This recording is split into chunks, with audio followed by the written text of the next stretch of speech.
Welcome, gentlemen.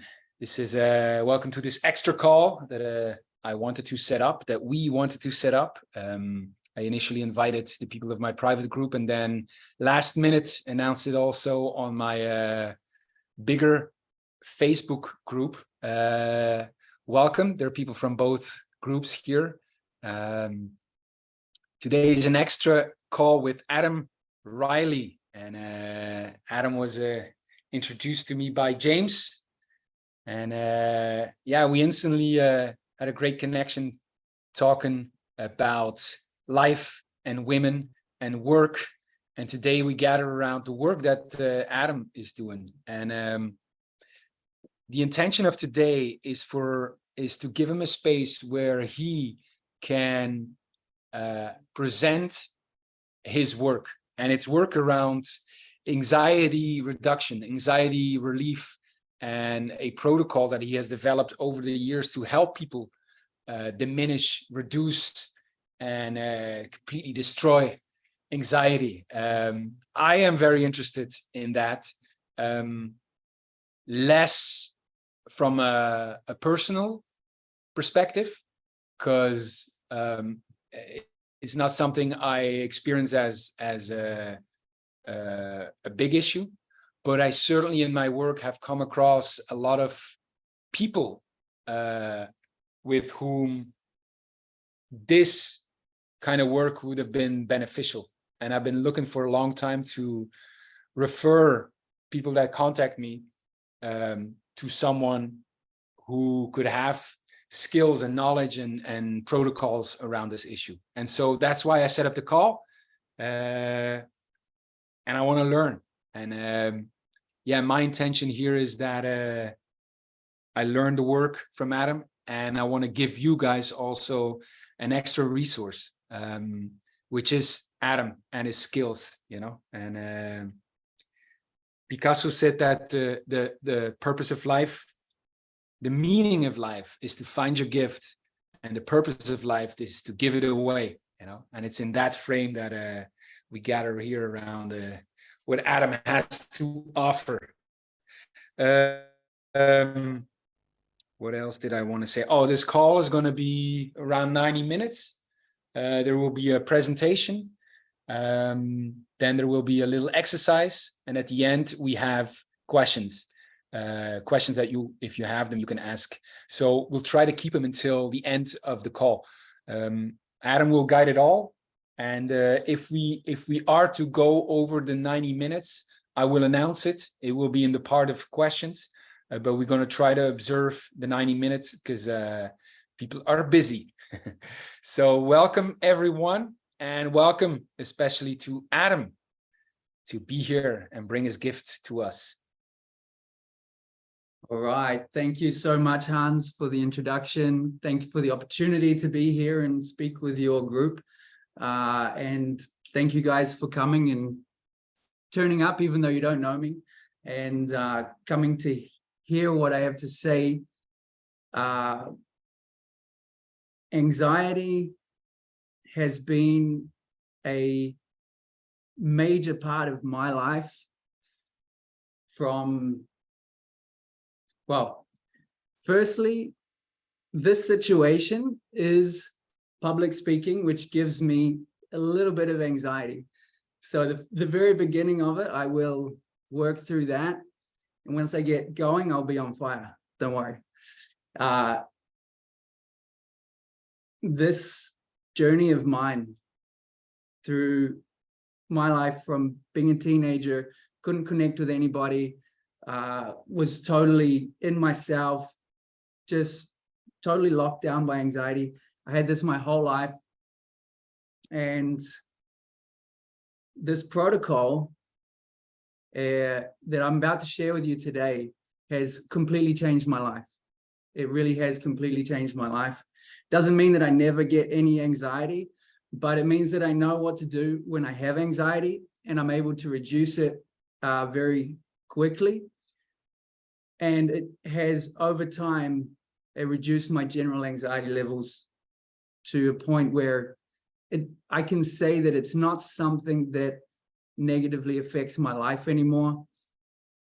And every day, every month, every year, I'm getting freer and freer of it because of this protocol that I'm going to share with you today. So just to say, I guess, that's my experience of how it's worked for me. I'll say that I'm not a psychologist. I'm not a psychiatrist. I don't have a background in any kind of formal education in this. My background has been my own experience, my life, trying many things that didn't work. I went very deeply into a spiritual journey. I did yoga for 2 hours a day for 2 years. I did meditation for an hour a day for a year. And I remember sitting there at the end of that and still being like, okay, this is not really working. I still have this feeling. And it kind of helps, but it's not a laser focused solution for my anxiety. I later worked with a coach who was specifically helping people with anxiety when I was starting to learn to coach. And he had a tool that he was using that was kind of a miracle, and it was helping people reduce their anxiety very quickly within, days to a week. People who'd been suffering for years or their whole life were having their anxiety drop almost to the point where that, it wasn't bothering them anymore. It really depends on your anxiety and how it shows up as to how this will work. But it works for everybody immediately to some degree. And then depending on how your anxiety is in your life and in your body will depend on how it works for you.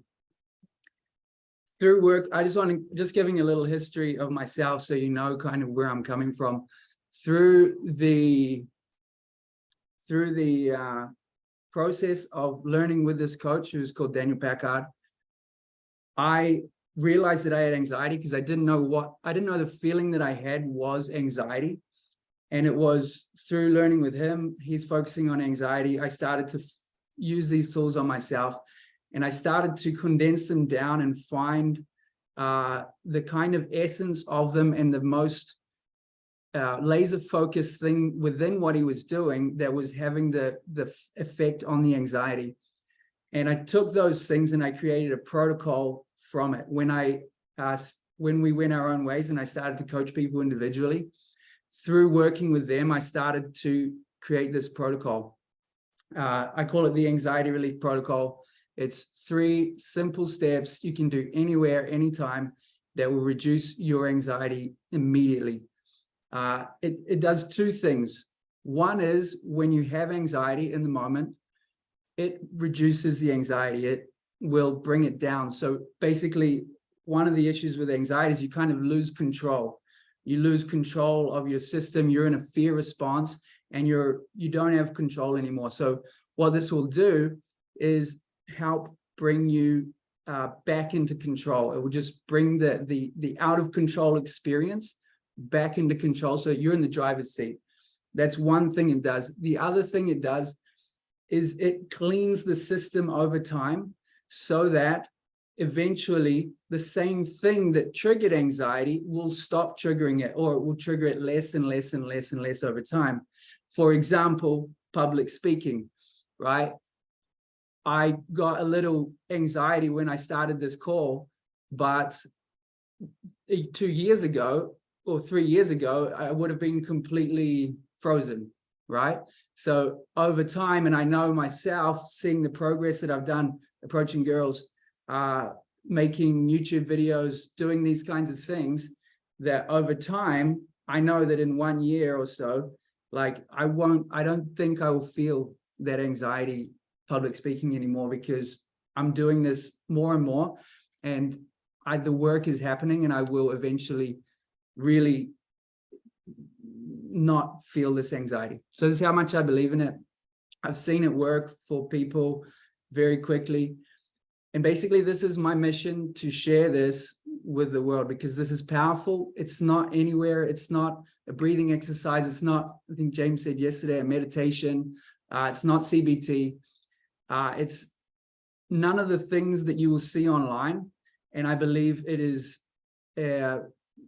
probably the most powerful process for reducing anxiety that there is. So that's the introduction. I would like to just check in with you guys and ask you, do you have some kind of anxiety in your life? Is there somewhere that anxiety is affecting your life? And if you do, then how strong is it? I like to measure anxiety from 1 to 10, because that way we can see how it is now, and you can see over time if it gets better, or even when you do the protocol, you can see if it drops. The measurement is in your own experience, but it works. So if you can approach anxiety, if you can think of your anxiety, if you have, and put either like your anxiety, where it's affecting your life, and how strong it is. If you can type that in the chat, and if you don't have any kind of anxiety, then just say I'm cool. I just wanted to come along. So yeah, approach anxiety could be public speaking, could be general anxiety. So just any kind of thing triggers anxiety, or whatever it is in your life that brings up anxiety for you. Medical anxiety is a common one.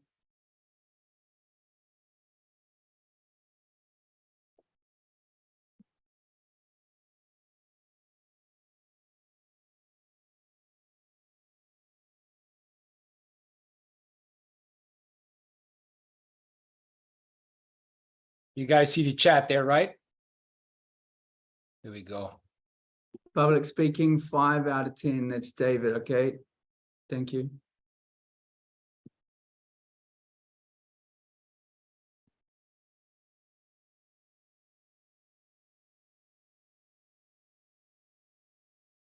Nine out of 10. Ben. Okay, so Ben, was like situations with your girlfriend that in the relationship that were triggering anxiety? Yeah. Okay. Public speaking around an 8. It's Matt. Lack of income around 6. Thinking 5, heights 8 to 10. Okay. Cool. Well, which Matt is that? All right. Cool. So public speaking in relationship, stressful relationship situations. Can you give me an example, Ben, of something in the relationship that would trigger anxiety for you? I'm going to unmute myself and speak. It's probably better than typing it. So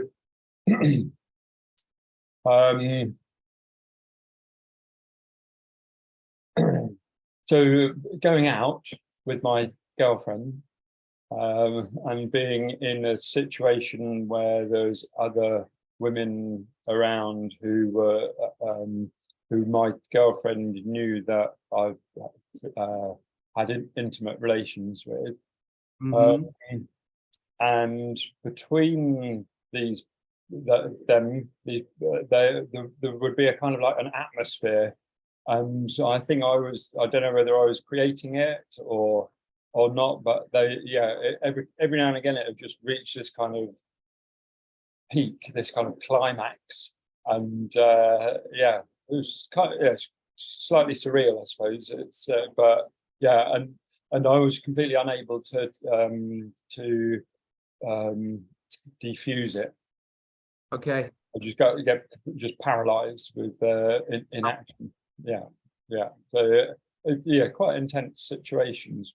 But I feel as though if I'd had a handle on my anxiety, I probably would have just been able to, say everything's cool. Yes. So, but yes. Yeah, you lose your cool when it gets out of control. Yeah.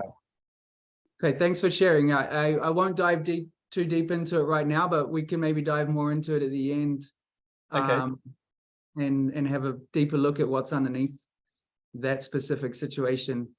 But yeah, I can say that this protocol is something that you can easily do in that situation. There's a few situations when you're like public speaking or approaching the girl and you're actually there talking, you can do it before and after, but it's hard to do something in your mind when you're like right there, right? But in that kind of situation, in a social situation, you always have time to this can be done in seconds, right? It's not like meditation, you need to sit down for 10 minutes. You can do this in 30 seconds, 10 seconds, 20 seconds, and it will always help. And in a social situation, you can always take a little minute for yourself, go to the bar, go to the toilet, and you could do this, and it would help you get into control, back in control, right? So this is a great environment that you could use this, and it would have a benefit right away. Yeah. Cool. Thanks. So cool. Thank you for sharing, and we can talk more about that. Okay. So thank you. I have a general idea like what you guys are struggling with, mostly public speaking. Yeah, which is normal. I mean, that's generally the most scary thing that we can do, right? I mean, approaching women maybe in public speaking. Yeah, other things will have a less obvious form of anxiety. Speaking our truth, saying no when we want to say no, not going for the things we want because we think we'll fail. These kinds of things can also have a lot of anxiety.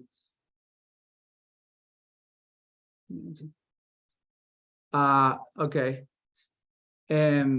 Chris, welcome. Thank you for joining. Can I just ask you, quickly to put in the chat if you, I believe you're actually working with anxiety, but if you have any kind of anxiety or had anxiety, I don't know, like I've asked everyone to just put like if they have anxiety, what it is, and out of 10, like how strong it is for them when it's, say, at their worst.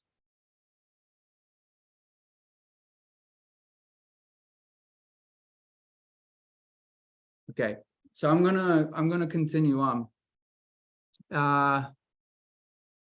So in this call, I'm gonna give you guys this protocol. I'm gonna dive into it.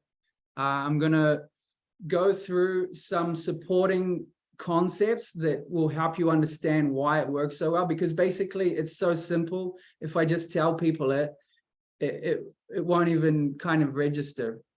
But I'm going to go in, I'm going to explain some of the supporting concepts. I'm going to go in and explain each of the steps and how to implement it in your life. And I'm also going to kind of, give you some implementation hacks at the end as well. So this will be a complete thing, and I'll give you as much as I can. And then also at the end, I will let you know if anyone wants to continue with me. That is an option. It's not necessary, but for some people, if they want to, I'll let you know how that works. So, so let's get started. First, my definition of how I see what is anxiety. There are many different ways that people see it. I look at it as a fear response that is out of proportion to the situation. Basically, we need a certain amount of fear in our life to navigate us, right? We need fear. It's designed to keep us safe. Fear has a purpose in our system, and it's designed to keep us safe. So there's a good amount of fear when we get close to the edge of a high building. There's a good amount of fear when we even public speak, right? Because it's important that we have all these people's attention, that we give our best. So our system, it's good that we have some fear. It's good that we have some fear in important situations, because fear helps us focus on what's important. That's kind of the positive function of fear. However, whenever this fear response is out of proportion to the situation, I would say this is anxiety. So you don't necessarily, people say they have anxiety when it's kind of taking over and destroying their life, and that's where you kind of clinically say you have anxiety.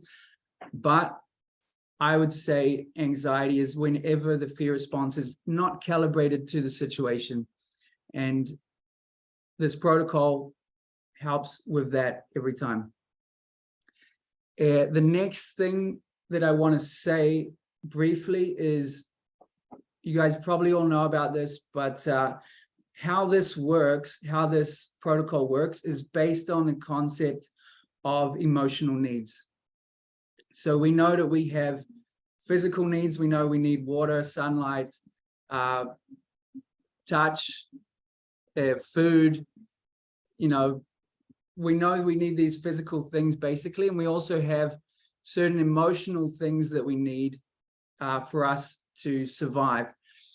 And specifically, we have certain needs, certain emotional needs that are generated when we have anxiety. Okay, so when you have anxiety, it generates, and you'll see, I'm just briefly bringing it up, but you'll see more when I go through. I'll say what the needs are.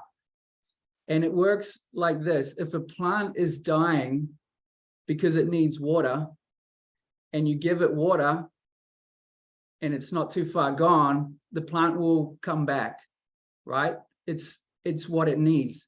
That's what it means. It's what it needs to survive, and it's what it needs in that situation.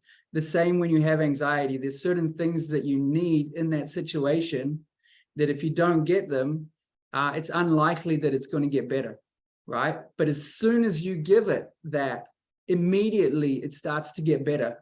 This is why the understanding of emotional needs is important, because you need it, and when you get it, everything changes, right? So each of these steps that I'm going to share with you strongly, powerfully, and instantly meets certain fundamental emotional needs that you have when you have anxiety.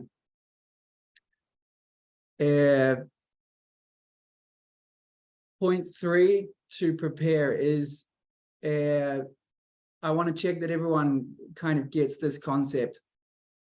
You are in a relationship with yourself, right? So inside of you, you have what I call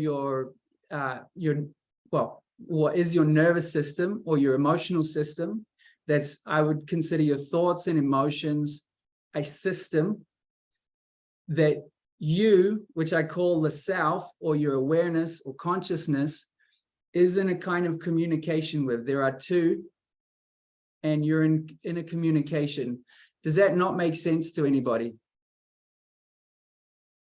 Give me a thumbs up if it makes sense and complete sense. Yeah, because some people, they don't know that or they don't get that straight away. Because I'm going to use that, because basically that's the core of it. You're in a relationship with yourself, and basically we understand intrinsically on some level how to take care of somebody else who is in emotional pain and suffering, right? And anxiety is a form of emotional pain and suffering. By the way, I'm talking about anxiety being a fear-based response, but this protocol works for any strong emotions. So sadness, grief, confusion, anger, etc. All of these things, strong emotions, this protocol works for. And intrinsically, we understand on some level how to approach somebody else who comes to us with strong emotions, somebody who's in distress. We know what to do on some level. But when it comes to us, when we are in distress, we don't know how to do it for ourselves. And that is what this protocol does, is shows you exactly what to do. And the reason why we get lost, part of it, one part is, okay, maybe we don't know. The other part is it's difficult to do because we're lost in the situation, right? Anxiety is very disorientating, and we get lost in the experience of anxiety, particularly fear, like shuts down parts of our brain, and we don't have access to our rational mind. So it's difficult for us to access the same place that we would have for somebody else if they came to us and they were in distress, right? Does that make sense to everybody? Yes? Cool. So this protocol is going to tap into that, and it's going to give you exactly the tools to do what you would do for somebody else for yourself. And it's going to give it to you in a way that you can easily remember, because basically the issue of the fact that you're lost in a situation inside anxiety, it's difficult to remember anything complicated or do anything complicated. So the kind of magic of this protocol as well is that it's really simple and it's easy to do. The only thing is with it that you do need to train yourself to do it, because you're in a fear response when you have anxiety. If you don't train yourself to do it a bit, you simply won't do it. And the only time that the anxiety relief protocol doesn't work is when you don't do it, right? It's pretty simple and like straightforward, but it's the case that that's what mostly will happen, is that if it's not working, people just aren't doing it.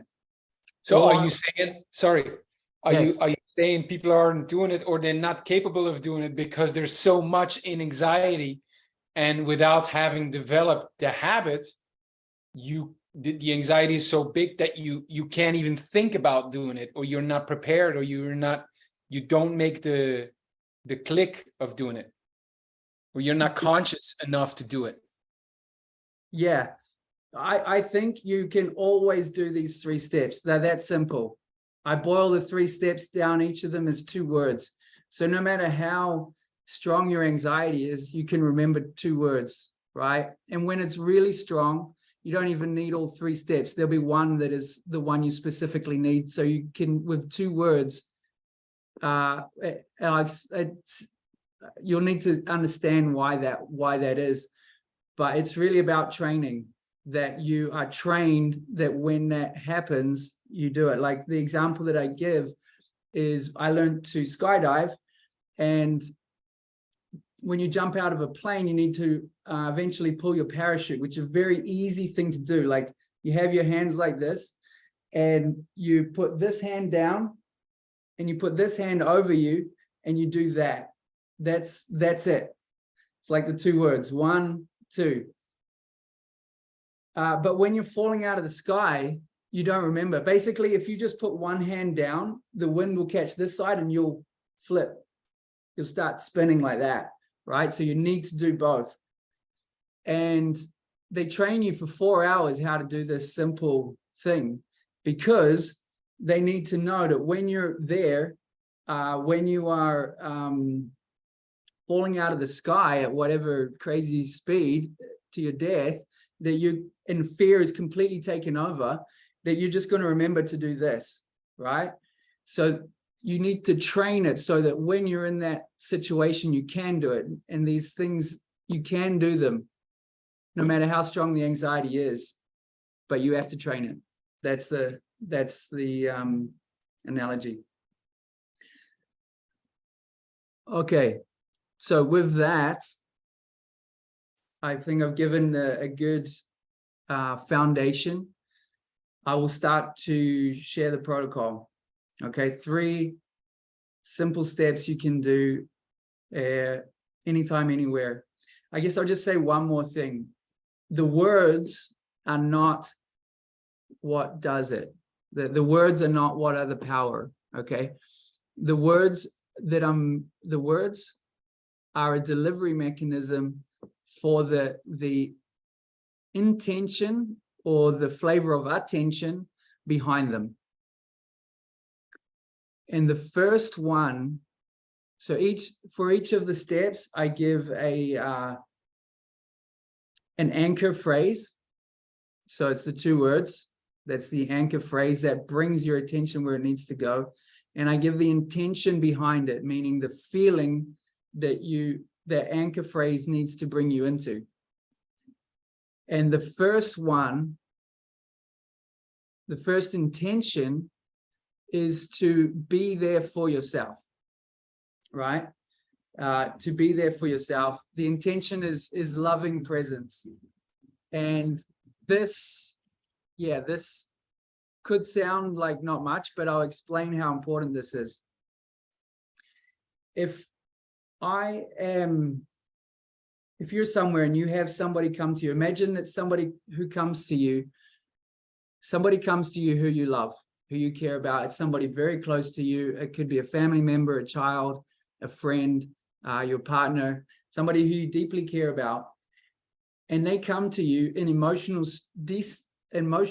distress, and you're the only one that they can talk to, right? Imagine that scenario. They come to you and you're the only one that they can talk to.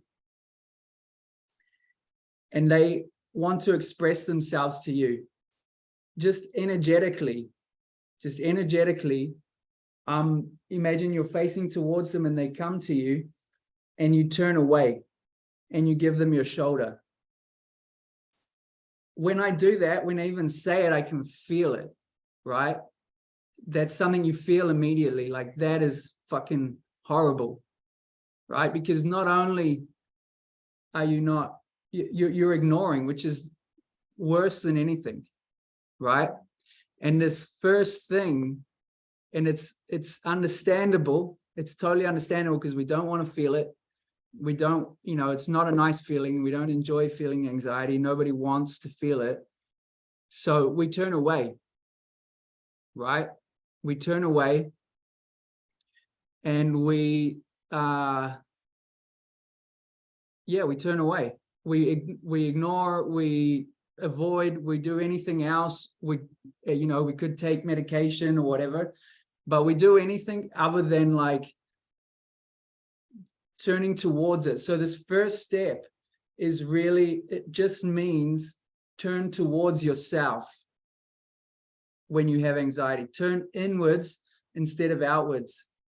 It means let go of, there's so many layers of this, because it means for that moment, at least, doesn't mean in general, but just for that moment, let go of your goals and your dreams and your external, unless it's an immediate responsibility that is, somebody's health or safety, let go of your responsibilities for a moment.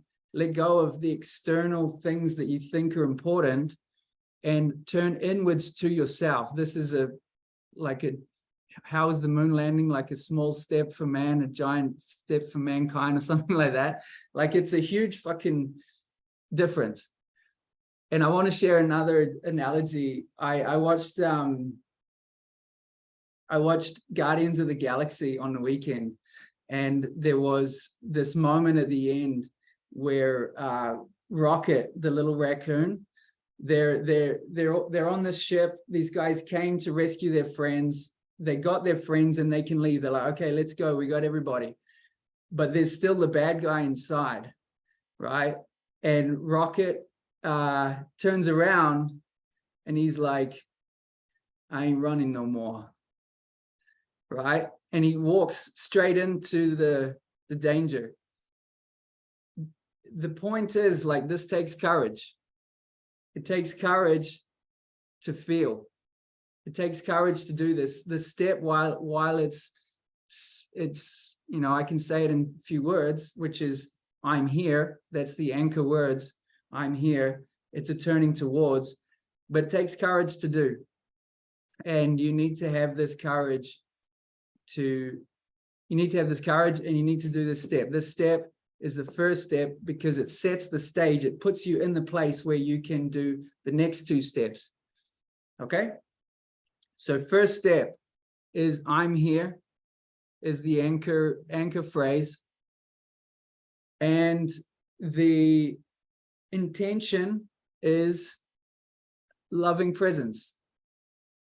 Loving presence that you would have for somebody that you care about deeply, which, you know, is you. Ultimately, I don't need to convince you that you care about yourself deeply.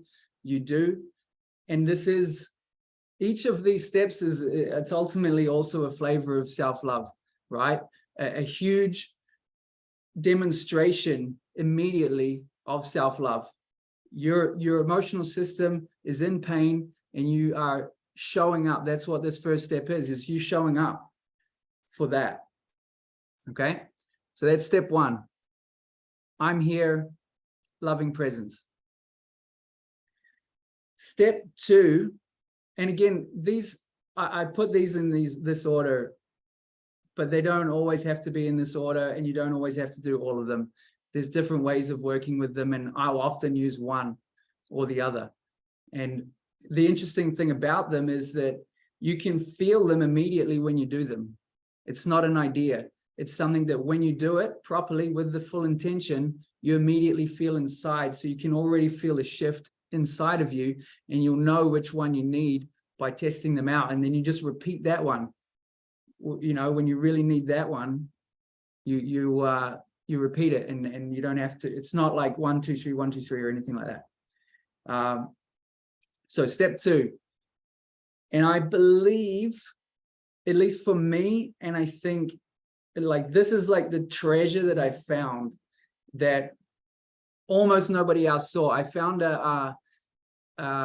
somebody, after I explained this to them, showed me a TEDx talk where a guy talked about anxiety, and this was one of his main, he had 3 things, and this was one of his main ones. It was also the second one.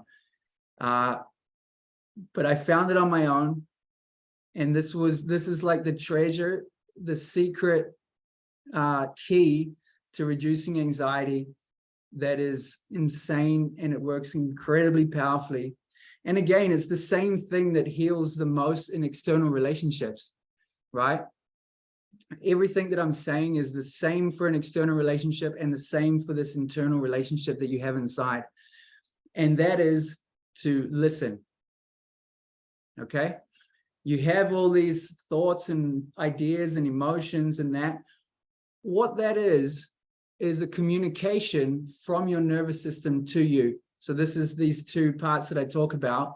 Your nervous system, your mental and emotional system is communicating with your awareness, with your rational mind, and it's sending it the information that it thinks is important.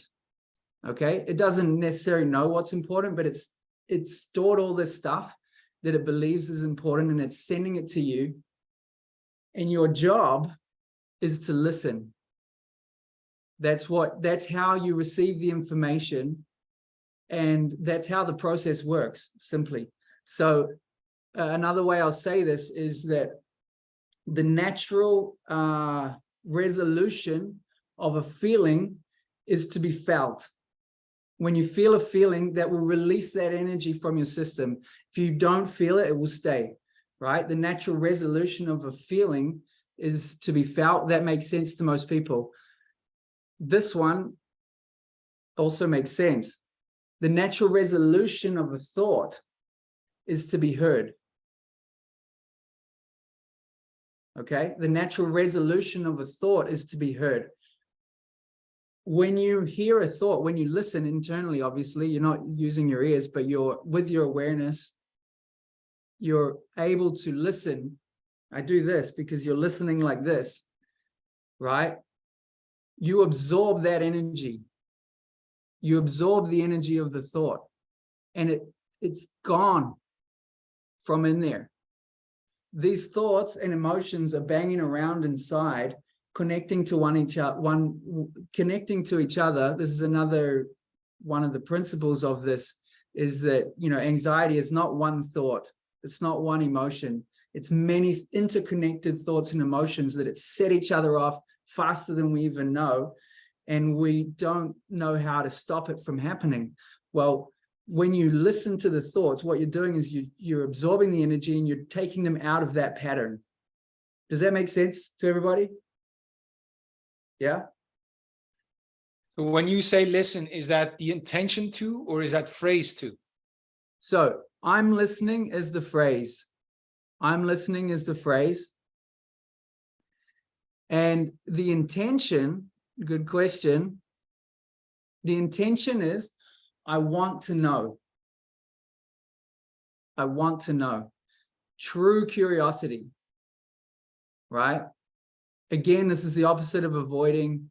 It's like, we really want to know what is happening inside. And this, again, your system feels immediately, because this is what it's missing.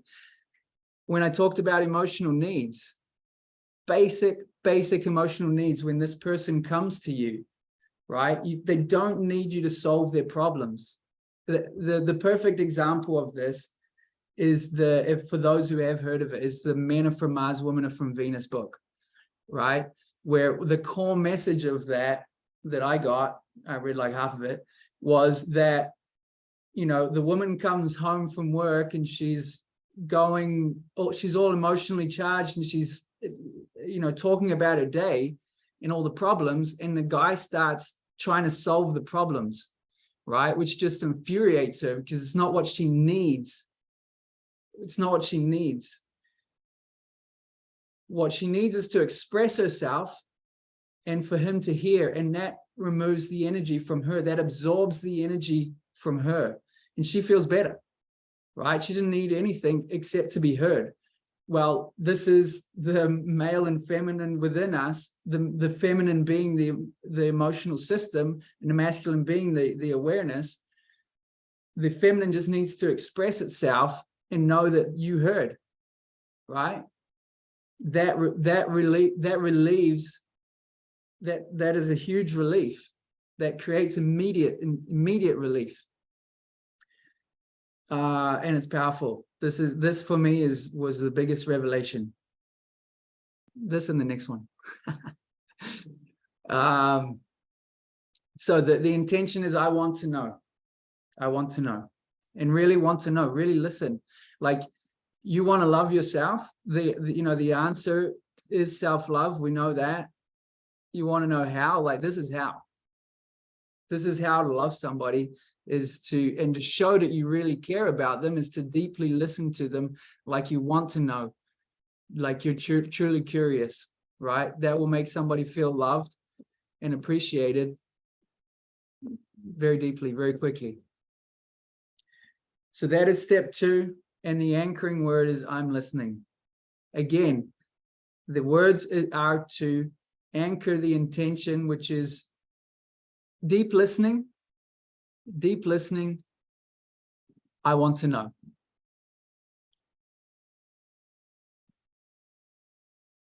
Yes. Okay, so I'll move on with step 3.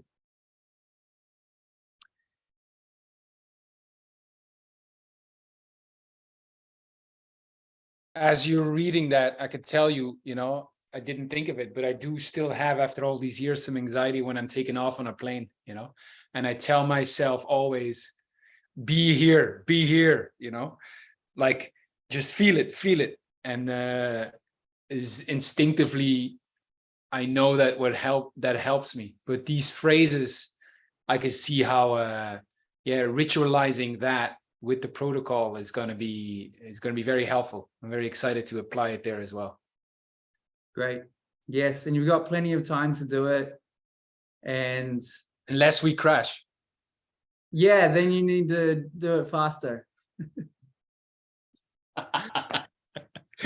You did. Thank you, Chris. I will stop wobbling the desk. All right, I'll carry on with number 3.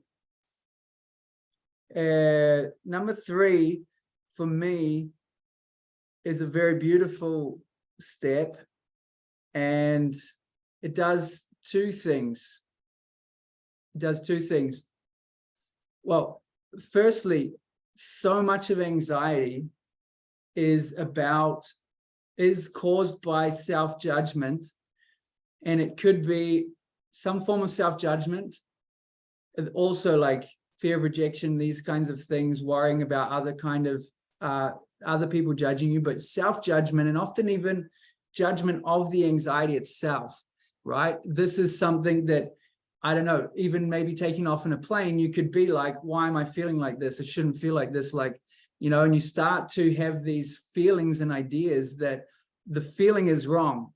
It shouldn't have this. Why am I like, and you're doing everything but accepting it, right?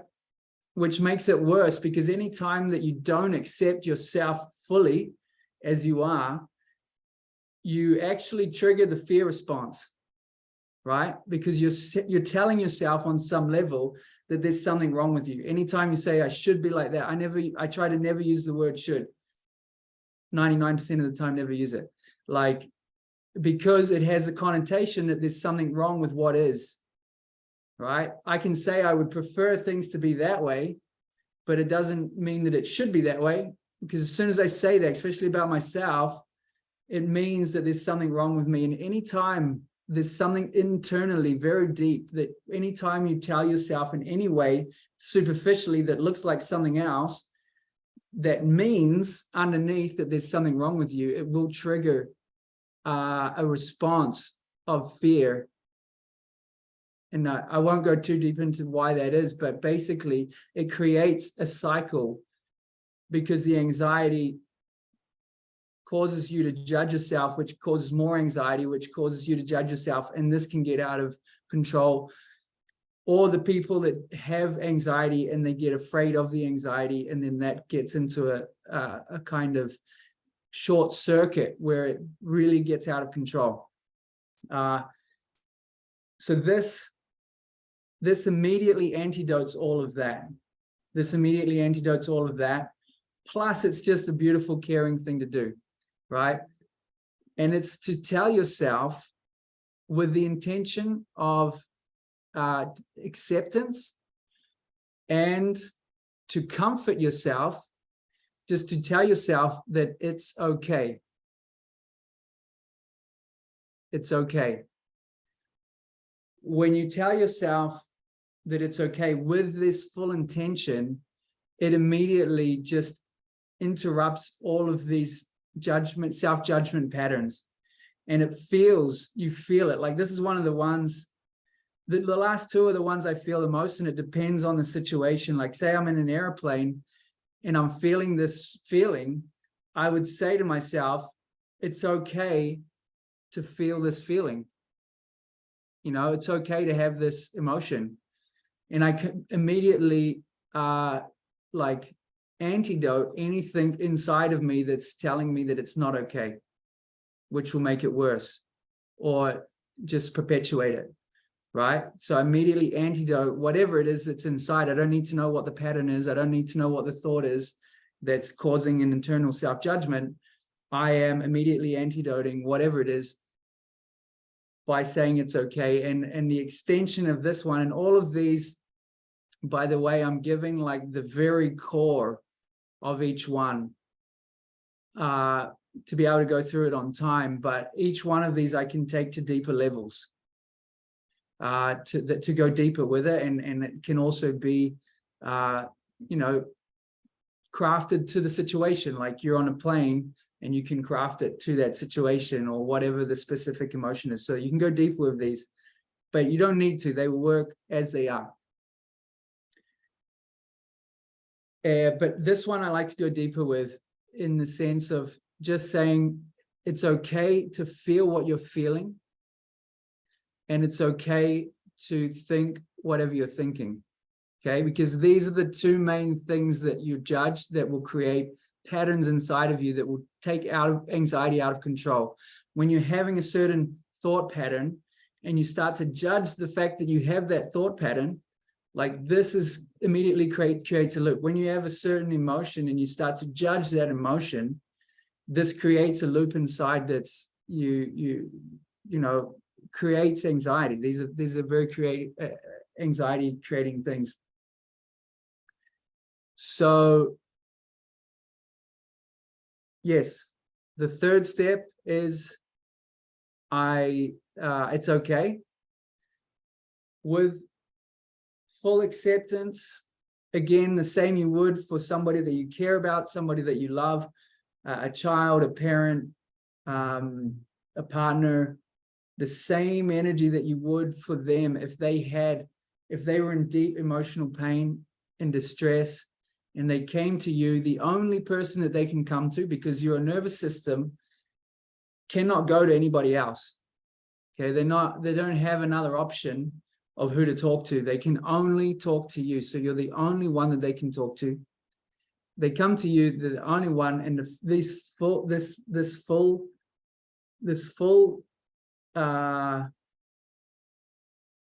loving, accepting, comforting.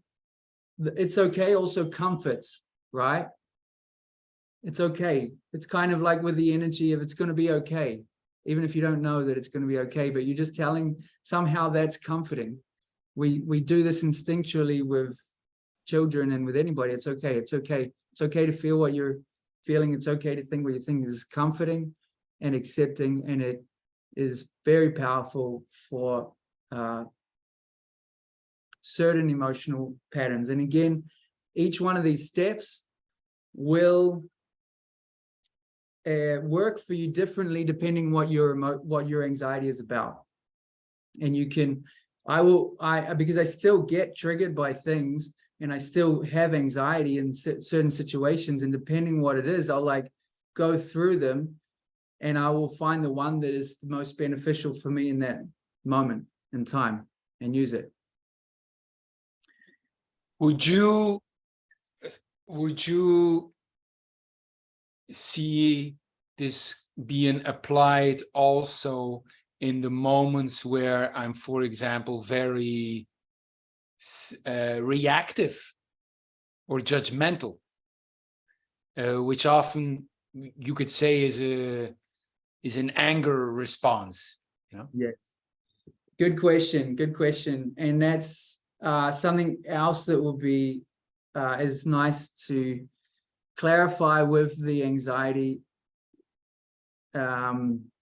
metaphor, like description, because anxiety specifically is a fear response, but this works on anything where you are triggered by something. Okay, so basically fear is anger is based on fear, right?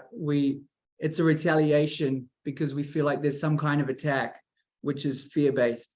So it's always, anger is based on fear. So reactivity is based on fear. We're reacting to something that the system is perceiving as an attack.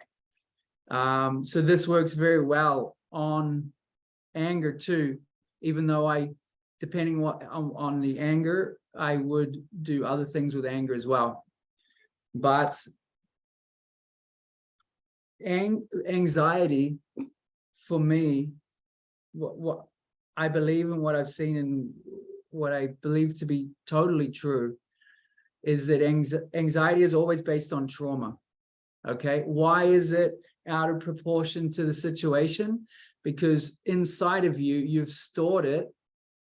You've stored these programs to react that way, right? The strategies that you've stored in the past that maybe worked on some level, or you thought they might work, and for some reason you've stored it along with emotions, right? So that's why it's triggered, because it's something that inside of you is triggered when that situation happens, and the response is not calibrated to the situation. Somebody else in the same situation would not have the same response because they don't have that trauma. Okay. And so anytime when you're triggered, meaning that trauma, there's some kind of trauma response, this is the perfect thing to do. It's the perfect thing to do, because this is how you process these emotions. Like basically what is being triggered, in a sense, what's the difference between doing this and reacting? When you're triggered, your nervous system again is sending a communication to you about what it thinks is important. when you do this protocol, what you're doing is holding space for that reaction, so holding space for that communication. You're deeply listening to it, and you're receiving the information, and you're comforting it if there's anything that needs to be comforted, but maybe you just need to listen in that situation because it's saying this is important. And just listening means that the information got to you, right? Now you can choose how to act rather than reacting. So you put that step in between you, which is a unit, which is a universe. It's a huge, it's completely different thing because you're not reacting, and that's what you want, right? When you assess a situation and take an action, that's how we do constructive things in our life, taking into consideration all of the things that our nervous system is telling us. Does that make sense?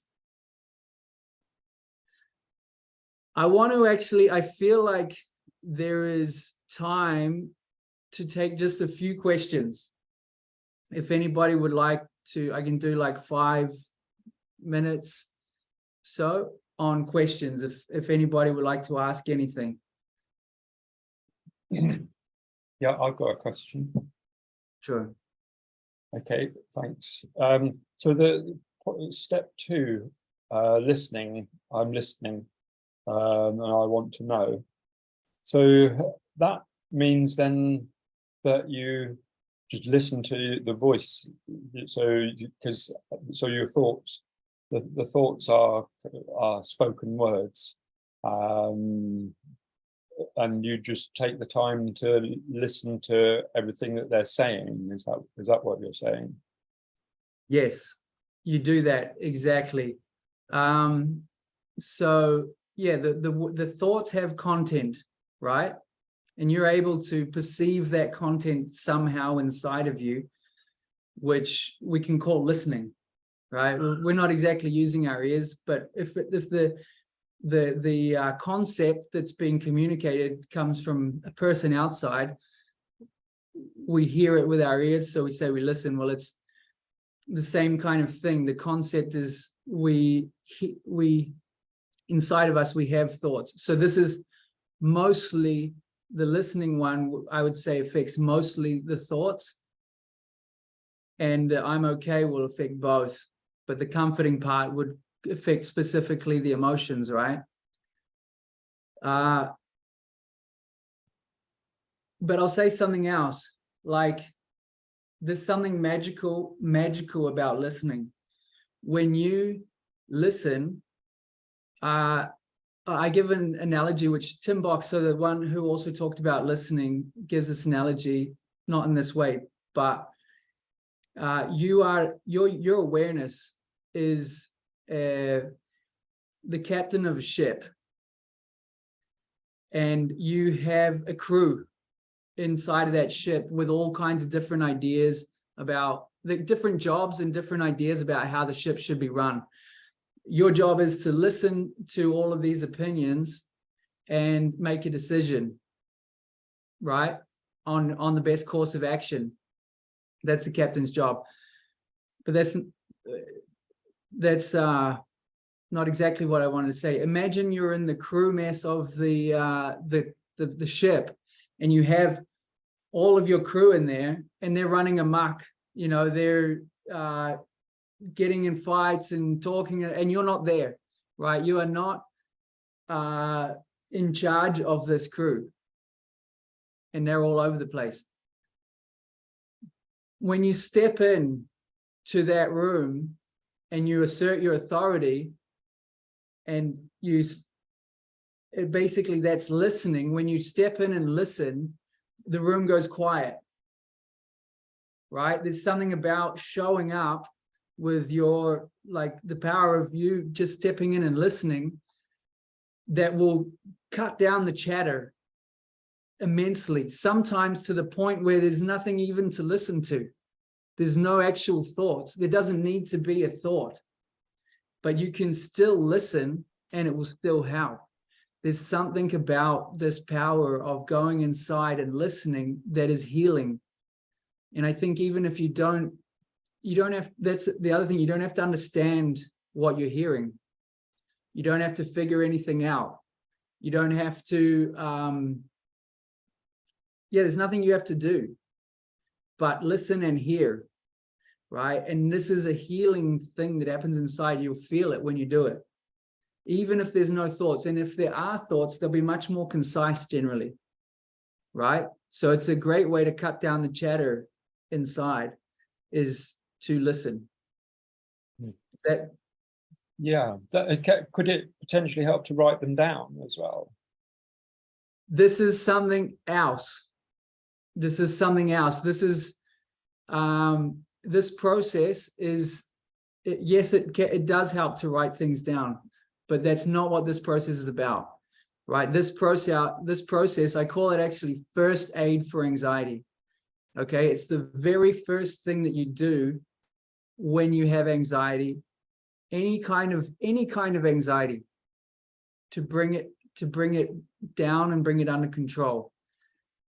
Then afterwards, there's many things that you can do, you know, journaling. Then you can start to analyze the thoughts. But basically, it's the difference between care,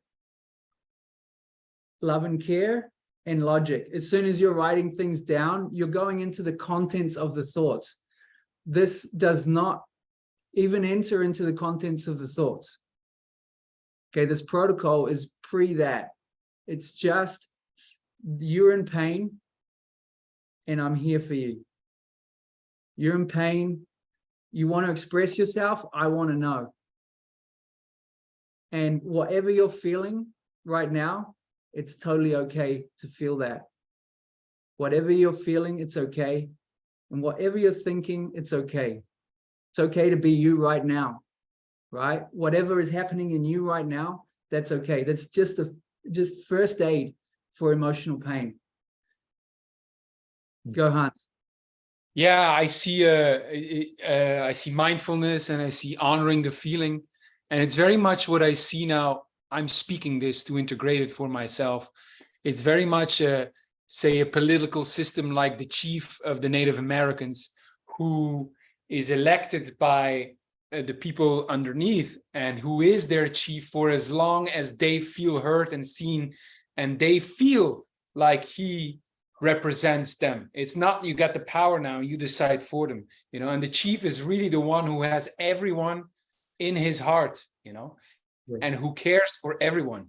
And it's kind of that, you know, it's like being a chief and caring for that, and especially caring for that feeling that we want to not hear, or we don't want to feel it, or we don't want to listen to it. We want to avoid it, you know? So yeah. Exactly. And like to bring the same thing back to the ship, if you're not a good captain, there'll be a mutiny, you know. And this is what happens. Your nervous system, different parts of your nervous system take over the system and take control. That's reactivity, because you're not in control. You're not there. You're not at the helm. So they have to do something, and they don't know exactly what to do, but they do the best they can with what they know, right?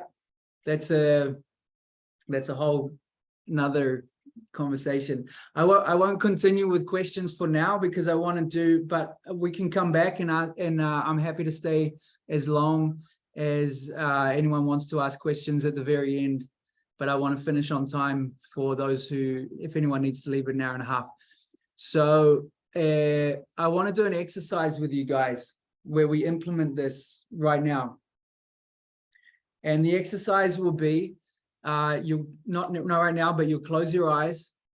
We'll imagine a situation where you feel some anxiety, where you feel the most anxiety. We're gonna, as best you can, you know, you may not be able to fully feel it right now, but as best you can, you're going to allow yourself to really picture the situation, picture it in the worst possible scenario, and whatever you can do to put yourself in this place to try and feel the anxiety that you would feel. Okay, allow yourself to go into the anxiety. And then we're going to simply do this protocol. I will say the words, and you will, with your internal voice, say them to yourself inside. You'll bring your attention into the center of your body, into the middle of your body, into the center of your chest, somewhere in the middle of your body, around the heart, or wherever you want to, whatever feels right for you around that area. And just remember that it's not the words that do that have the effect. It's the intention behind the words that have the power. Okay, so when you do this, it's the, and this is where it becomes a skill as well, and how effective it will be how skillful you can become at this exact thing. One is remembering, the other, which is the habit, the other thing is the skill of how well can you drop in and bring your attention into these words, right? How, when you say I'm here, how well can you actually come in and turn towards yourself?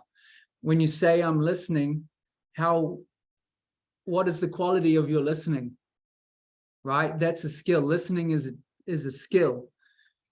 And when I say it's okay and I'm comforting, like, what is the quality of that energy that you're able to bring, right? And no judgment of wherever you are now. It's just to say that is what you're gonna feel, because each one of these steps, it's not an idea. You'll feel it immediately. When you get it right, you'll feel it, because it's meeting a deep emotional need that you need when you have anxiety. When a plant is dying and it needs water, as soon as it gets water, it starts the rebirth, right? The same with your emotional system. As soon as it gets what it needs, it changes direction, and you'll feel it. So, you guys ready? Cool. Awesome. Okay. This is already great, Adam. Just wanted to say it. Cool. I'm glad. All right, let's do it. Close your eyes and take a deep breath. Come into yourself and allow yourself for a moment to imagine a situation where that would bring up a lot of anxiety for you. The most difficult situation with family, friends, public speaking, meeting women, whatever it is. And imagine the scenario that would bring up the most anxiety for you. And allow yourself to really go into it. Allow yourself to feel the anxiety. And it doesn't matter if it's not the same as it would be, but just whatever you feel, whatever thoughts come with it, allow them to be there. Allow yourself to go into this anxiety response as much as you can. And now we're going to apply what we've learned, and we're going to apply the anxiety relief protocol, remembering that the intention behind the words is what's going to make all the difference. So try to put your full intention behind the words. And tell yourself after me, I'm here. I'm here for you. I'm here for you no matter what. I'm here. Turning fully in towards yourself. I'm here. And I'm listening. I'm listening, and I want to know. Please tell me. Tell me what you're feeling. Tell me what you're thinking. I'm listening, and I want to know. And whatever you're feeling, whatever you're thinking, it's okay. It's okay to think that. And it's okay to feel that. I'm here for you, no matter what.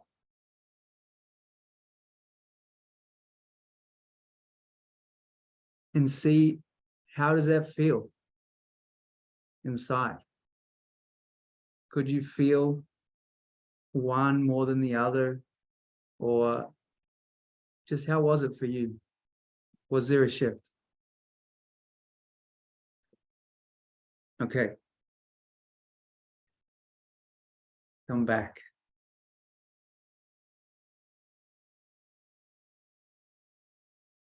So I'll ask you guys, I guess, to put in the chat, like if you could say from 1 to 10 how strong your anxiety, 10 being the highest, 1 being the lowest. How strong was your anxiety before? How strong were you able to get into the anxiety? And how strong was it after?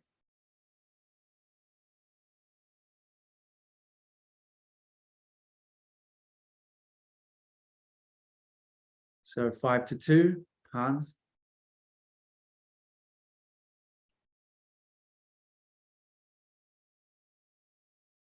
You guys can post that in the chat.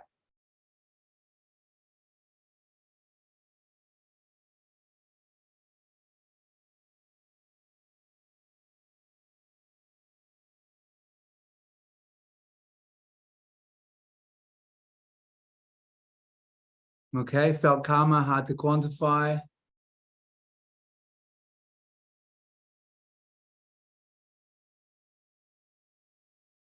Okay, Hans, imagine a relationship, not feeling heard or seen, yeah.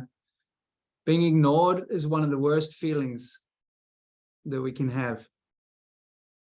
Feels dangerous to us. We don't feel safe. How can we get our needs met if we're ignored? How can your nervous system get its needs met if you're ignoring it? I couldn't get into the anxiety, but I felt the impact of self-compassion. Cool. Great. Yeah, sometimes it's hard. I also find it hard to generate anxiety in myself.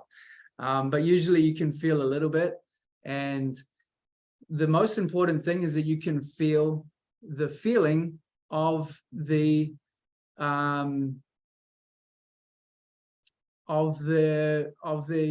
protocol, of your intention. When you bring your intention into yourself in this way, like you feel it, you can feel it. I felt very hard to get anxiety, but I seen 2 versions of myself, one that is hurt and another that is there for him having a feeling everything is going to be all right. Okay, David. Okay. So David, we'll come back to that. I would like to ask you a question about that. Did anybody not feel anything or wasn't able to connect with it at all? I'll just ask. If no one responds, I'll continue. Okay, so that's cool. You guys could feel it. I get it. It's hard to maybe drop into the exercise. But I think you can see that also that didn't take very long, right? And I went slowly. You know, you can do this very quickly. You can do this, just a little bit about implementation, like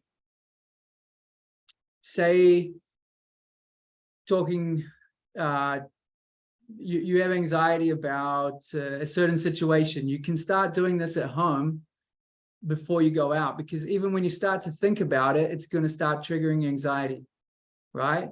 So you can already start to preemptively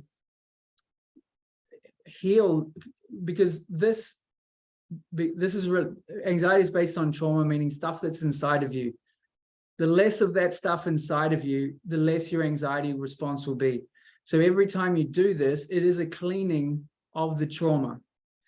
Okay, so every time, this is where I'll say something that is very counterintuitive, but this is the way I see it, 100% is, and I take that from Hans, 100%, when I see something as anxiety, I see it as an opportunity. I see anxiety as an opportunity because this is inside of me and I want it out, right? Chris sees it that way too. It's inside of me and I want it out. I can't get it out unless I see it, right? When it's stored, I can't see it. But when something triggers it, I all of a sudden have an opportunity to deal with it where I couldn't before. So it is an opportunity to process that much of my trauma, which is inside pulling the strings anyway, right? It's what if I want to be free in my life, I need to be, it really means free from your trauma, meaning that you actually have control of your life and it's not being run by these unconscious programs. So every time that it's a bit of a tangent, but every time you feel anxiety, it's an opportunity. So when you're going out to meet women or going out to public speak, right? You already the day before, the hour before, you're going to start to feel some anxiety. Great. That's an opportunity to start working on it right away. Do this. Keep doing this. Every time it comes, what this will do is, one, you'll feel better in the moment because it'll bring down the anxiety, because it's exactly what you need anytime you have anxiety. Plus, it's cleaning already the anxiety, meaning that you will have less anxiety when it comes to the moment, right? When you're standing there, sitting there in front of people, it's going to be what it's going to be. You know, it's when you're when you're there, it's going to be what it's going to be, and you do your best. But these times before that moment, like when you're standing there talking to the girl, you know, you do the best you can. But it's the time before that you can do the cleaning that's going to mean that eventually, standing in that place, you don't feel that anxiety anymore eventually. And over time, you'll feel less and less. David can see how powerful this can be. Thank you. Thank you. So I will just quickly tell you guys two things. One, like if you wanted to work with me, how that works, what I can offer. And then even if you don't, what I would do if I was you with this to implement it in your life in the next few days to see, you know, you've kind of seen how this can work, but you need, right now it's mostly information, right? Right now it's mostly information, and information is good, but you need the felt experience of it working for you, for it to really affect your life. And you really need, for this to really improve your anxiety, if it's something that you want to work on, then you need to really build the habit of it. Because again, when you have anxiety, it's something that kind of throws you off.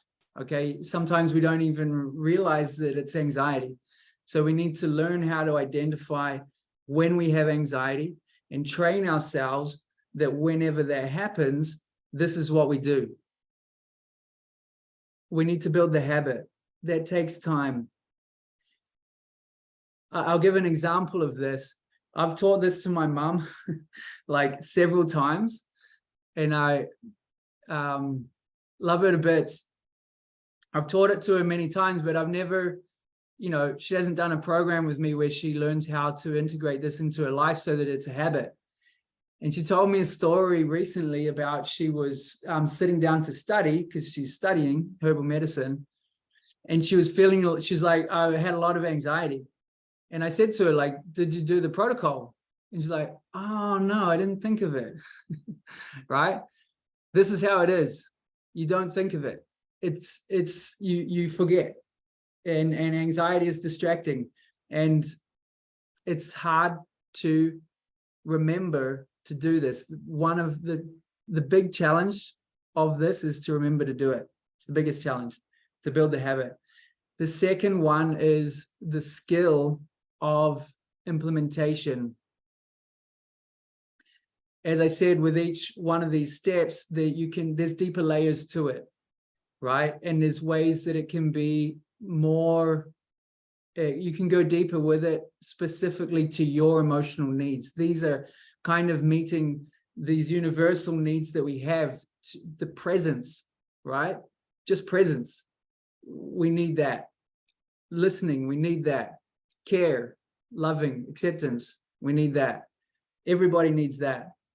Then, we have individual needs as well that are different from other people. So we can tailor this to meet certain individual needs that we have when we have anxiety. So this is how it can go deeper in the skill. And there was something else I wanted to say about that, but I will come back to it if I remember. So what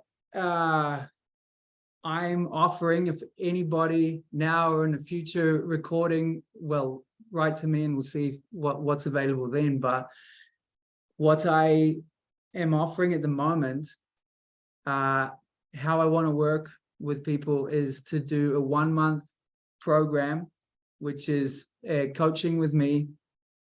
I do a call at the beginning, call in the middle, call at the end, and support throughout.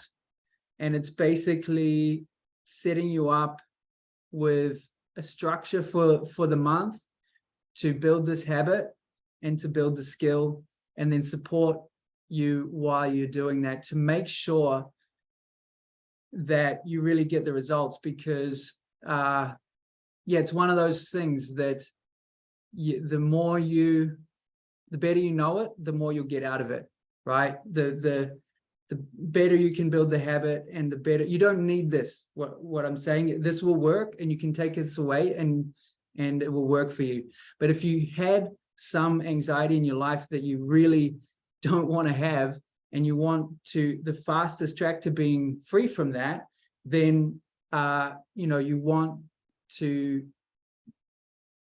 build this habit and build the skill, and that's what I would help with in the month. The price that I will be charging for this month coaching with me is $1,000 in this call.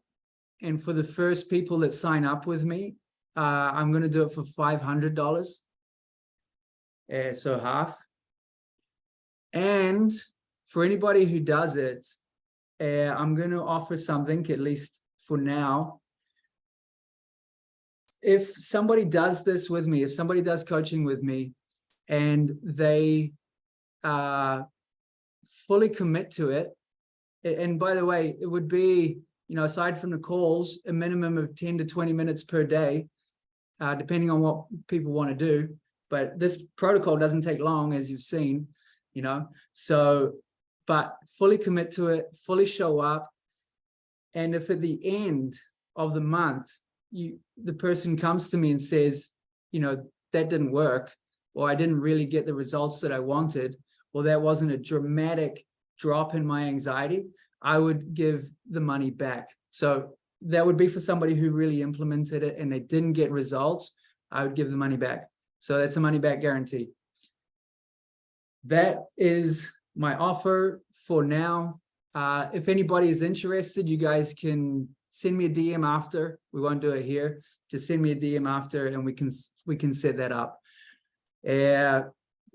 That's a limited time option, because that will change in the future. But for now, yes, 500 money back guarantee. Yeah, for now, that's what I'm offering. Then outside of that, and I have 1 minute left, so I may go over just a few minutes on this. I would challenge you guys to implement this in your life for 3 days.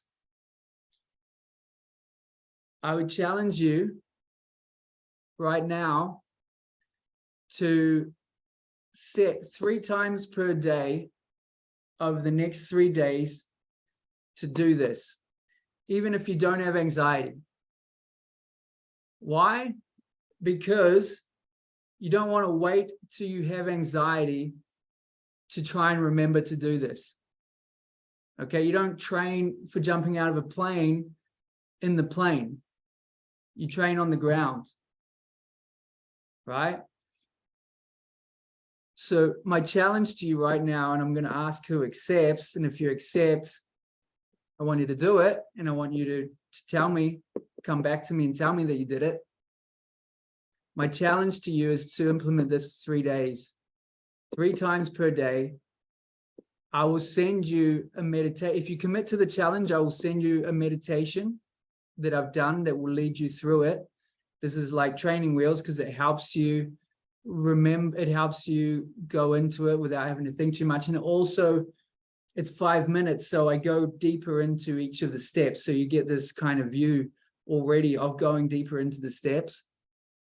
That I would recommend doing one of those 3 times. So you commit to doing once the meditation and 2 times without the meditation for 3 days.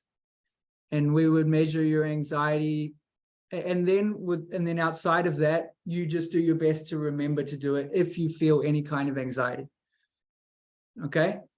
And we would take a measurement. We would see how, if there's any shift in those 3 days, we would measure that. Okay. So that is my challenge to you right now. And I will ask, if anyone wants coaching with me, let me know in a private chat. But if you're open to taking the challenge, give me a thumbs up now. Okay, good. So I have, I'm trying to use my pad as a, so Hans, David, Ben, and Chris have committed to taking the challenge. Good, good. If James, Matt, or Consalo committed, I can't see your cameras, so send me a message in the chat somewhere. Yes, let's do that. Let's start a WhatsApp group for those who committed, and let's do this 3-day challenge together. And I'll be there, and you can ask questions as well. I'm totally down for that. Like, I want to support you guys, and my main mission is to share this with the world. Like, I believe that this should be everywhere. This should be in a household name, and it can make a huge difference. So my real primary intention is to share this, and I want people to do it and get the results so they see how it works. So yes, I would love to do this with you guys for this 3-day challenge. We'll set up the WhatsApp group after the call. That is my presentation, gentlemen. Thank you very much for listening to me. Thank you, Hans, again for hosting and for inviting me here and sharing, allowing me to give me this opportunity to share this with your group and you guys. Thank you so much for sitting through. I talked a lot. I would prefer to do a presentation where it's more interactive, but there's a lot to get through to really kind of lay down this specific understanding, even though it comes down to something so simple, right? I'm here, I'm listening. It's okay. It's important to understand. It's important to really understand why it works so well. So I need to give that kind of technical understanding behind it.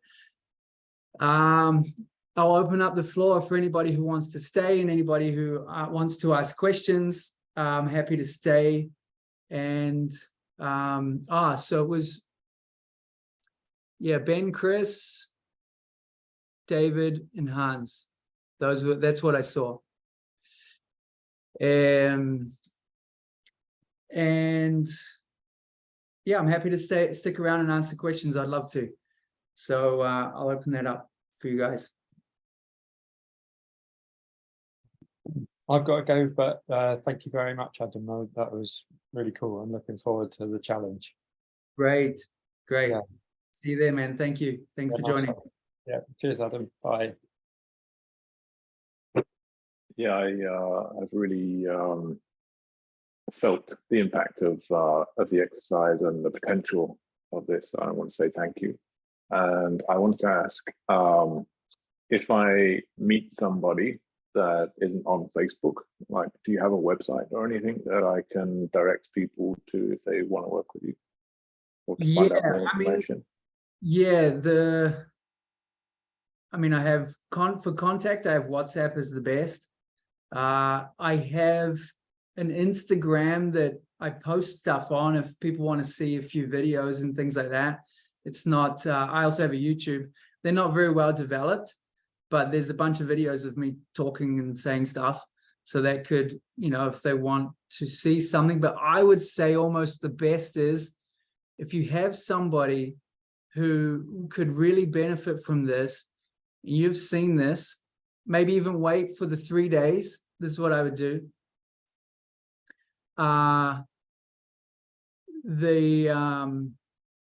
David, I'll come back to you. Wait for the 3 days and let these guys post what their results are, right?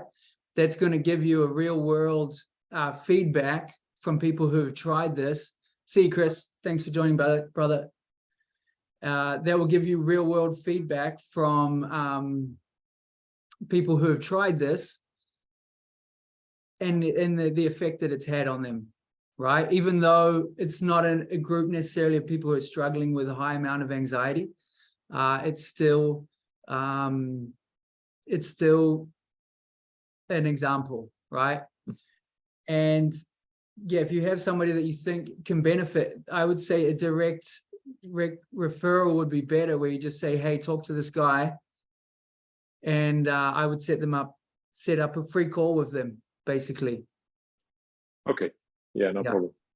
And just to add, I do intend to apply this in my life over the next 3 days and going forwards, but I just don't want to be involved in the accountability or the kind of scoring aspects of it and stuff. So fair enough. I like to do things my own way sometimes. Sure, man. Well, by all means, implement it, and I would love to know how it goes for you. Send me a message. Yes. I will. Yeah. Thank you. Yeah. I really appreciate it. I'm gonna go. Thank you. Cool. Thank you. Thanks for joining. Okay, I guess the last will be David, and the situation. We can talk briefly. We can talk about the situation that you brought up. So you were imagining 2 people inside of yourself. Is that right? Oh yeah, like being cloned, so to speak. I was seeing myself at the anxiety place, right? And I was standing in front of myself from a comforting place as well. Okay. And I was seeing my both selves in my imagination that way. So yes. Well, first thing I'll say is anything that helps, do it. Right? If you do something like that and it works for you, do it.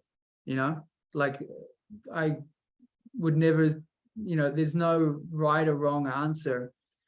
I'll just say that in this scenario, because what you're doing is you're kind of imagining a scenario inside of yourself, right? You're projecting a scenario. Yeah. Which I think can be beneficial in healing, but that's not what this is. It's not what this is. This is a direct communication between 2 entities that you're not imagining. Okay? One of the entities is your awareness and your rational mind. The one that has the ability to project these 2 images, that is you. That's the boss. That's the captain of the ship, the chief of the village, right? That's the first person in the interaction. The second person is your emotional system. So it's not a projection of your emotional system. It's not a concept of your emotional system. It is your emotional system, right? And this leader, this number 1, the self, your awareness, has to have a direct, in this scenario, the communication is directly from this one to this one. And this one is expressing and this one is listening, right? This one is in emotional pain and this one is comforting, being there, listening, caring, accepting, and that is healing. So like what you're doing, I believe would be good and healing and would help. I think this would be even more powerful if you can find this inside of you, if you can find this relationship, just because you don't have to imagine anything. This is, imagine you're like in a difficult situation, right? Why is this powerful? Because you don't have to think of anything. Imagine you're in a difficult situation, you're falling out of a plane, or you are, you know, in some kind of situation where anxiety is triggered. It's difficult to start imagining complicated things, right? Yeah. It's difficult to all of a sudden, okay, now I need to have that projected and imagine that this is doing that. Like, that's fucking complicated. And while it may work on some level, it's hard to do, right? This is not hard to do. You can listen. If nothing else, you can listen, right? And yes. Sorry.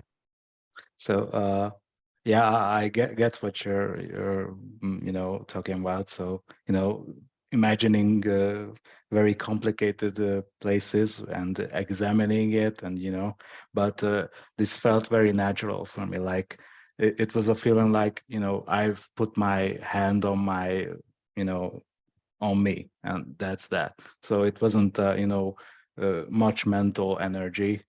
As you know, as I feel anxiety, I just, you know, look out and I see myself reflecting back that it's gonna be okay. It's more of a feeling like that. So I it didn't take time, you know, or thinking to see myself in this story I wrote. And also after that, I felt like another scenario when I haven't seen my two selves talk. I've seen myself talk to just myself. So maybe that's a bit more closer to what you were talking about. I don't know. I felt like it was like a comforting of your higher self and your lower self, or you know, or there's this inner child concept, or a little bit like that. Yes. Like parenting my wounded part. I felt these kind of things. Yes. Yeah. So, well, firstly, the concept that this was derived from was the inner child teaching. Like, my teacher was using the inner child teaching, Daniel Packard, to help people with anxiety, right? I personally didn't resonate with the inner child teaching because it just didn't feel, it just didn't drop in for me, right? For some people, it drops in completely. And so the inner child concept can also work just like this, right? That's for sure. And again, whatever works for you, do it, you know? I would say, if you can, try both. If you're open to it, try both and see if there's a difference. See how each one feels. See if you can compare. But that's up to you. Ultimately, you know, you do what feels right to you. If you want, whatever is working for you. The most important thing is, because for me, like that scenario where you're kind of picturing things, etc., it is a bit more complicated. You're imagining a situation, right? It reminds me of NLP. You're kind of neuro-linguistic programming. You're tapping into different parts of your brain by imagining certain things. You could go into your childhood, etc., and all that stuff helps, right? All those things are beneficial. Will you be able to do it if you're in intense emotional pain? You know, try it, and see how it works, and let me know. Yeah, will do. And Yeah, I'm I'm not that looking I'm wishing that forward you to. have intense emotional pain at any point. Yeah, I will. I promise. Yeah, if you suffer from anything, intense grief, anxiety, depression, all of these things. I mean, the depression, it's also trauma. So this always helps. And try and comparing. Try to do both. Maybe try for these 3 days to do this, since you've committed to, if you're open to it, try it as since it's something different than what you would normally do. If you're open to it, just give it a try for 3 days, and then you will have at least somewhat built the habit. And then after that, you can go backwards and forwards and compare. Yeah, I'll definitely do. And you know, I really like it because it's so simple. You know, I've tried like meditation, as you said. I was very you know, very strict on myself with that. I've done it for like a year, and I didn't skip a day or something like that. You know, maybe I've skipped some, so you know, it was a long time ago, but I just didn't feel any benefit from that. And there was like a concept, like if you do it for 15 years, then you will feel some, and I just gave up. So, but this is, you know, this is instant feedback. So Thank you, man. Thank you. I appreciate that. And I'll just say one quick thing before Hans wants to speak. Meditation, why meditation is not as strong as this. Obviously, meditation is incredible. Meditation is passive. Observing is passive. So you're observing the thoughts go by, which is way better. It's kind of like the first step. It's way better than avoiding them. At least you're there. At least, you know, I'm here. At least you're there. But it's still passive, right? Whereas listening is an action that absorbs. And this is really the power of this, because it's not just like floating around. It's like it's going in and sucking out it's going in there and working. It's what it's doing. Okay, Hans. Okay, and just by matter of integration, what I take note of today really is the 3 phrases, because that's one big insight, because it ritualizes what intuitively I kind of understand. I understand the intention, you know, like you can't run away from it and you got to be with it. But these phrases give a great framework to do it. Like they like I could hang it up on that. I think it's great. For me, it's more the phrases than the intention that is what I take note of, what I'm taking away from this, and what I'm gonna do differently in the future. Also, I see the instant application of those same phrases in relationship. I really like it. I'm here and just saying it, you know. I'm here. I'm listening. It's okay. Great. Fantastic. Beautiful, powerful phrases in a relationship. And the third thing for me that stands out to take note of is it's beyond anxiety and anything that is an emotional trigger or response. Like I have a deep yearning to be heard, and I think I have a traumatic experience and belief that I'm very poorly understood. I feel very loved. I feel and not really ignored, but my main pain is not being understood. And to use this on myself when I experience that's Yes. very interesting to Yes. like acknowledge that in me, and not, because my usual response is really like project it or put it Yes. there and really deal with that, and like and honor that feeling of wanting to be understood.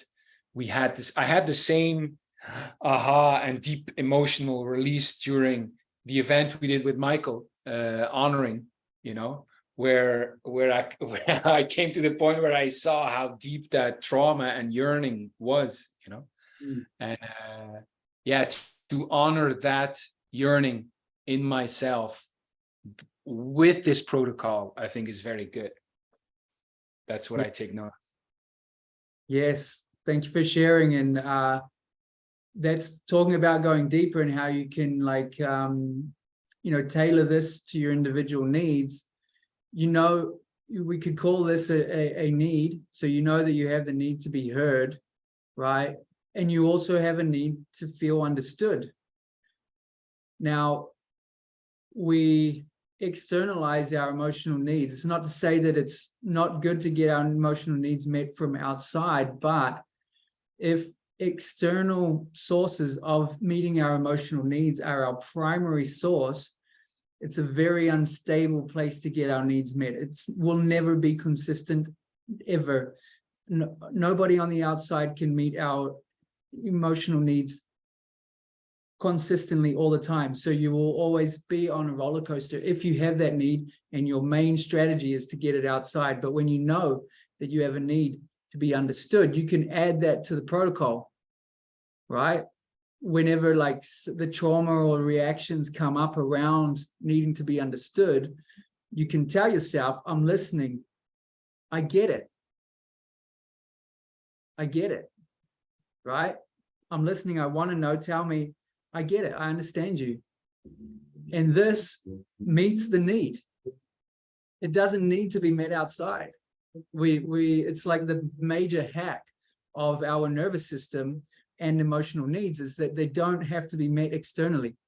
And we can meet them internally immediately, which is what this is, right? It's a huge hack because we're always trying to meet them. Well, like the roller coaster and the thing that makes people so unhappy and striving is that they're trying to get their needs met primarily externally. And that's just a terrible idea. But it's hard to change. I'm still doing it in some situations, it's not like it's deep. But also in those situations, you can, well, it's a whole, I have other protocols and strategies for these kinds of situations, different needs that you may have that you have these strategies for, identifying the strategies, finding the needs, and then knowing how to meet them in the same way that you do these needs, which are the specific ones when you have anxiety. If that makes sense.